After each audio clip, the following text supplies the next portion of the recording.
નમસ્કાર દર્શક મિત્રો, ખબર છે .com પરથી હું દર્શી નાયક આપ સૌનું સ્વાગત કરું છું.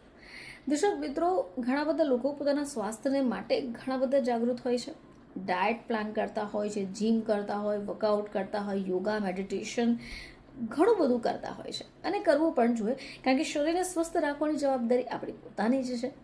પરંતુ દર્શક મિત્રો, ઘણીવાર શું થાય છે કે તમે ઘણા બધા પ્રયત્નો કરો તો બની શકે કે આ પ્રયત્નો તમારા માટે જોખમ સાબિત થઈ શકે છે.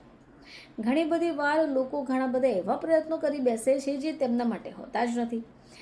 ખાસ કરી લોકો બીજી વ્યક્તિને આંધળી રીતે અનુસરે ત્યારે.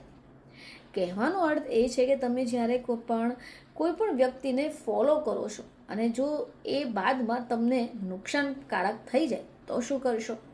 ખાસ કરી હાલના સમયમાં લોકો દેખાદેખીમાં જીમ જોઈન કરવાનું ચૂકતા નથી. હવે આ જીમ જોઈન કરીએ તો ઘણીવાર એવું થાય કે પસ્તાવું પણ પડે.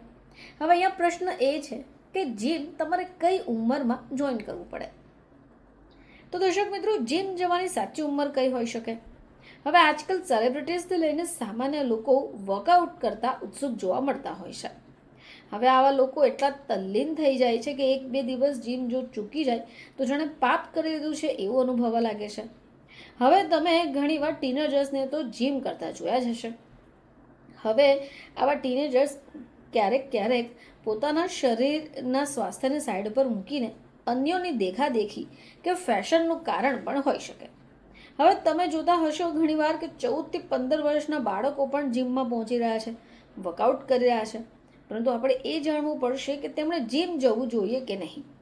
હવે જેમ જેમ આપણી ઉંમર વધે છે તેમ તેમ શરીરમાં ઘણા બધા ફેરફાર થતા હોય છે. ખાસ કરી હોર્મોન્સથી લઈને શરીરમાં પણ અનેક ફેરફાર થાય છે. હવે એક સર્વે અનુસાર 17 થી 18 વર્ષની ઉંમરે શરીર કસરતના પરિણામો સહન કરી શકે એ રીતનું પરિપક્વ બની જાય છે. હવે કહેવાનો અર્થ એ છે કે 17 વર્ષથી લઈને 18 વર્ષની ઉંમર પછી જ તમારે જીમ જવું જોઈએ, કારણ કે આ જ સાચી બાબત છે કે જીમમાં જવું હિતાવહ સાબિત થઈ શકે. હવે આ સિવાય તમે જીમ ટ્રેનરની દેખરેખમાં જ જીમ જોઈન કરો અને કસરત કરો તે પણ જરૂરી છે.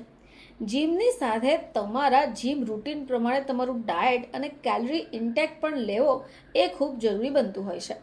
ખાસ કરી શારીરિક કસરત માટે ચાલવું, સ્વિમિંગ, કોઈ પણ પ્રકારના ખેલકૂદ, યોગ, આ બધા કરતાં પણ વધુ સારું છે. તો દર્શક મિત્રો, જો તમે પણ જીમ જોઈન કરી રહ્યા છો અથવા તમારા ઘરના બાળકોને જીમ જોઈન કરવાની સલાહ આપી રહ્યા છો તો સૌથી પહેલાં તમારે તેમની ઉંમર પ્રમાણે જ જીમ જોઈન કરાવવું કે ન કરાવવું એ બાબતની ચર્ચા કરવી ખૂબ જરૂરી છે. ફરીથી તમારી સમક્ષ હાજર થઈશું. ત્યાં સુધી જોતા રહેજો ખબર છે .com.